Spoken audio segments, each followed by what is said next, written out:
안식일학교 교과 말씀의 자리에 오신 여러분 환영합니다.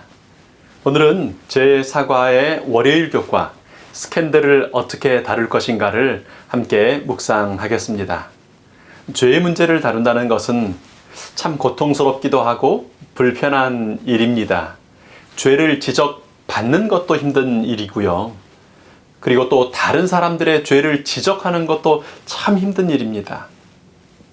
특별히 이번 교과에서 우리가 다루고 있는 이 성적인 문제는요, 개인적인 영역이기 때문에 밝히는 것도 어렵고 또 그것을 지적하는 것이 더 어려울 수 있습니다. 개인의 욕망에 얽힌 문제라 당사자가 쉽게 받아들이거나 포기하지 않는 경우가 많은 문제이기도 합니다. 불행하게도 성적인 죄의 문제는 2000년 전 고린도만의 문제가 아니고 오늘 우리가 사는 21세기에 너무도 흔한 죄의 문제라 오늘 우리 모두가 이번 교과에서 다루는 이 내용들이 직간접적으로 접하게 되는 문제이라고 생각이 듭니다. 성적인 문제를 포함하여 죄가 우리 주위에 있을 때 어떻게 처리해야 하는지, 스캔들을 어떻게 다룰 것인가 라는 제목의 말씀을 통해 함께 묵상하겠습니다. 먼저 말씀을 위하여 함께 기도드리겠습니다.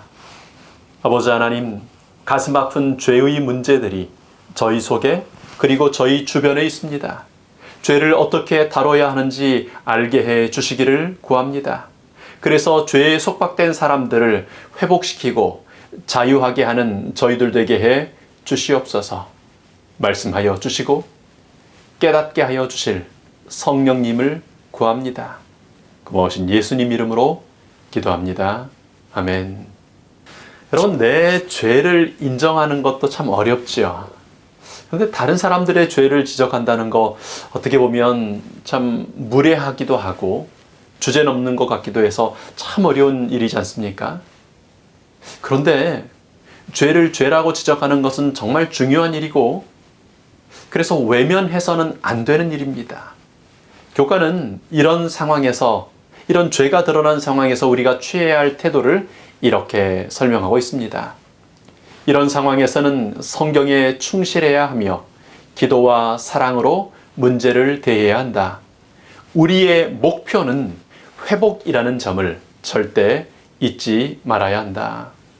어제 말씀을 나눈 것처럼요, 익숙함의 문화가 죄에 대한 기준을 흐리게 하고 죄의 의식을 흐리게 합니다. 죄를 인식하지 못하게 막습니다. 그래서 죄의 문제를 다룰 때는요, 표준이 정말 중요합니다. 세상 법정에서 법이 표준이 됩니다. 하나님께서는 세상 모든 사람들이 적용할 수 있는 표준으로 하나님의 성경 말씀을 주셨습니다. 그래서 우리들에게, 세상에 사는 사람들에게 표준은 성경입니다. 그것을 적용하는 방법이 여기 기도와 사랑이라고, 또 그렇게 사랑하는 마음이 되어야 한다고 교과는 얘기하고 있습니다. 우리는 죄가 있을 때 사랑의 정신으로 예수 그리스도의 심장으로 그 문제를 다룰 수 있게 해달라고 간절히 기도하면서 그 죄를 다뤄야 하는 것입니다. 정말 자칫 잘못하면 우리는 죄의 문제를 처리함에 있어서 사단의 방법으로 접근할 수 있습니다. 명백히 잘못한 사람을 보면 정죄하고 비난하고 손가락질하기가 쉬운 것입니다. 죄가 나타나면 가장 먼저 나타나는 반응이 손가락질과 비난임을 에덴 동산에서부터 우리는 확인하게 됩니다. 그래서 우리가 잊지 말아야 하는, 죄를 다룰 때 잊지 말아야 하는 정말 중요한 목표가 있습니다. 회복입니다. 죄 지은 형제 자매의 회복이 우리의 확고하고 유일한 목표가 되어야 합니다. 때로는 교회의 질서 회복이 목적이라고 생각할 수도 있습니다. 네, 교회가 하나님의 의 가운데서 질서를 갖는 것 필요합니다. 그런데요, 우리가 교회의 질서를 목적으로 하고 죄를 지적하기 시작하면 우리는 회복을 하는 게 아니라 더 큰 혼란과 반목과 그런 다툼을 일으킬 수 있게 되는 것입니다. 종종 교회에서 무엇인가 잘못된 것을 바로잡고 질서를 잡겠다고 지적하는 분이 비난과 비판의 방법으로 오히려 또 다른 문제를 일으키게 되는 그런 경우들이 종종 있습니다. 사랑의 회복을 위하여 일하는 것이 하나님의 방법이고 또 완전한 방법인 것입니다. 고린도전서 5장에서 바울이 제기된 죄의 문제를 어떻게 다루라고 말씀하고 있습니까? 고린도전서 5장 2절은 그 일 행한 사람을 너희 중에서 쫓아냈어야 한다고 말합니다. 이어지는 9절과 11절에서는요, 그런 자들과 사귀지 말라고 얘기합니다. 또 함께 먹지도 말라고 이야기합니다. 이제 5장 마지막 13절은 다시 한번 이 악한 사람은 너희 중에서 내어 쫓으라고 아주 강력하게 이야기합니다.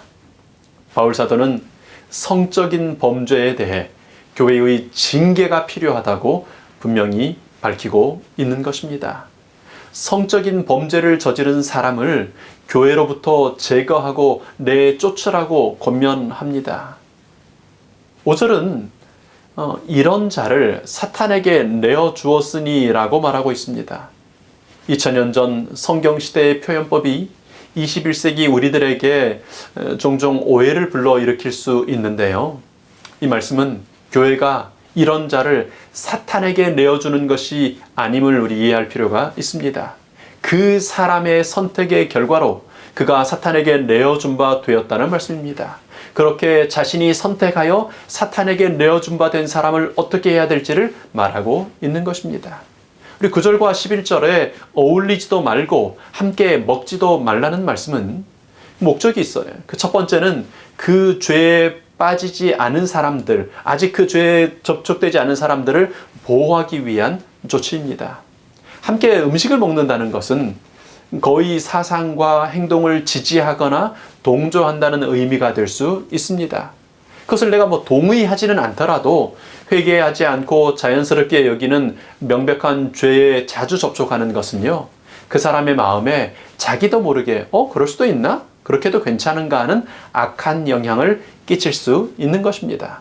그래서 사도는 거리를 둘 것을 명하고 있습니다. 죄 지은 사람과 거리를 두어야 하는 두 번째 중요한 이유는요, 죄 지은 그 사람을 위한 것입니다. 자신이 잘못한 것 자체를 깨닫거나 인정하지 않는 사람에게 그리스도인 형제들이 아무 문제 없는 것처럼 거리두지 않고 그렇게 하는 것은 오히려 그를 지지하는 게 되고, 반대로 거리를 두면 일종의 경고와 견책이 되는 것입니다. 나는 그렇게 생각하지 않는데, 교회는 내가 친했던 우리 형제 자매들은 내 행동을 큰 죄라고 생각하는구나. 내가 진짜 잘못한 것일까? 그런 생각을 할 기회를 갖게 하고 회개할 기회를 제공하기 위하여 거리를 두는, 잘못됐다고 하는 시그널을 주라고 하는 것입니다. 오늘 우리 교회에 성적인 문제가 있는 교인이 있을 때 고린도전서의 이 제안을 그대로 적용하면 어떨까요? 바울이 편지하던 당시는 교회가 막 세워지던 초기 교회 시대입니다.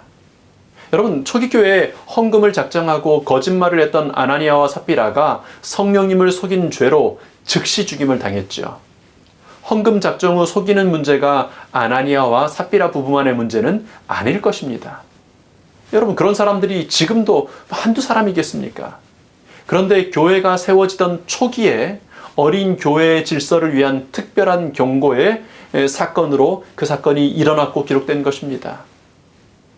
이스라엘 왕국 시대를 생각해 보면요, 그 왕국을 처음 시작하던 사울 왕의 죄 때문에 선했던 아들 요나단은 왕위를 이어받지 못하고 왕가가 바뀌어버립니다. 그런데 사실 보면 나중에 다윗의 후손 왕들 중에 사울보다 악한 것으로 보이는 왕들이 여럿입니다. 그런데도 사울만 왕위를 빼앗기고 다윗의 후손들은 왕위를 빼앗기지 않습니다. 초기에 기별의 엄중함이 있는 것입니다. 바울 사도의 기별도 신약 성경이 기록되던 초기 교회의 특성이 있음을 우리가 이해하고 또 적용할 필요가 있습니다. 또한 아버지의 아내, 즉 계모와의 음행이 교회 내에서뿐 아니라 멀리 있는 바울에게 전달될 만큼 공공연하게 확실히 확인이 된 상황이었음을 우리가 또 기억할 필요가 있습니다. 고린도전서 5장의 이런 처벌은 근친 음행의 죄가 공공연하게 범해지고 인정되었기 때문에 주는 권고라는 사실이 우리에게 좀 인식될 필요가 있는 것입니다. 이 징계 절차를 내가 어떻게 개인적으로 알게 된 어떤 사람에게 곧바로 그렇게 적용하기는 어려움이 있음을 우리 또 기억할 필요가 있습니다. 그럼에도 불구하고 음행이나 어떤 공공연한 죄가 드러날 때 교회가 따라야 할 이 말씀의 교훈은 무엇일까요? 첫째는 죄를 지은 사람을 아무 일 없는 것처럼 그냥 두지 말아야 한다는 것입니다. 교회는 죄를 죄라고 지적해야 합니다. 그 죄 지은 사람이 회개하고 죄를 떠날 것을 요구해야 합니다. 죄는 자신을 사탄에게 내어주는 심각한 행위가 된다는 것을 경고할 책임이, 그래서 그 형제를 구원할 책임이 교회에 있는 것입니다. 두 번째로 그 사람과 지속적으로 어울림으로 그를 두둔하거나 인정하는 것처럼 보이지 않도록 주의해야 합니다.